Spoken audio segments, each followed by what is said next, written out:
Καλώς ήρθατε σε ένα ακόμα βίντεο από τη Smart Farm, στο οποίο θα σας παρουσιάσουμε τον προγραμματισμό της αυτόματης ταΐστρας. Τοποθετούμε το φύς στην υποδοχή του ρεύματος. Κάνουμε επανεκκίνηση με ένα μητερό αντικείμενο όπως φαίνεται.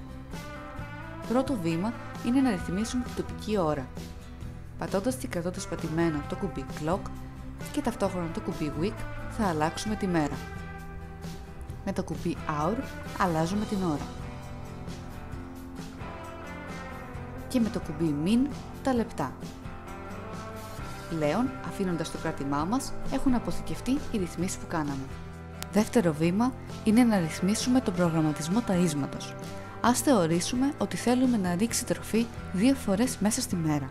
Θα υπολογίσουμε ότι για κάθε πρόγραμμα θα πρέπει να ορίσουμε την έναρξη και τη λήξη.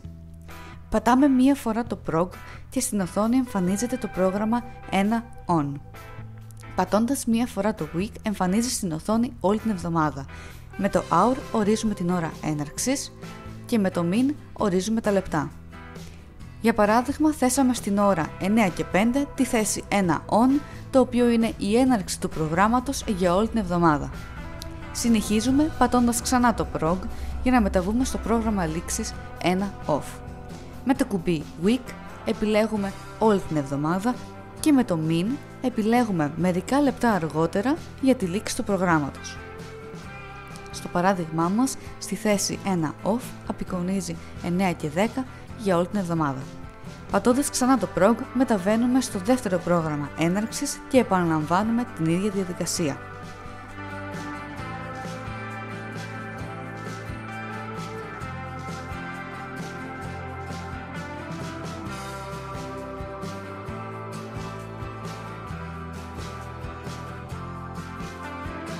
Αφού έχουμε ολοκληρώσει τη διαδικασία, με τη λήξη του δεύτερου προγράμματος πατάμε το κουμπί Clock για να επιστρέψει στην αρχική του μορφή.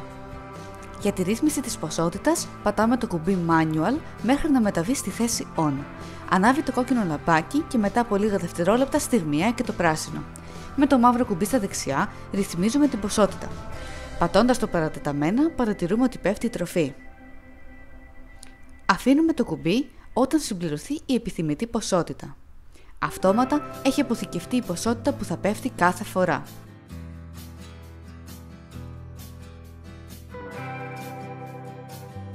Πατάμε το κουμπί Manual πλέον στη θέση Auto Off για να είναι στην αυτόματη λειτουργία.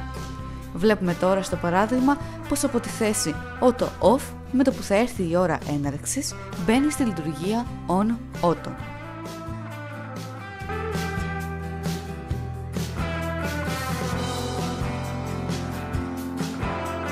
Με τη λήξη θα έρθει αυτομάτως στη θέση Auto Off.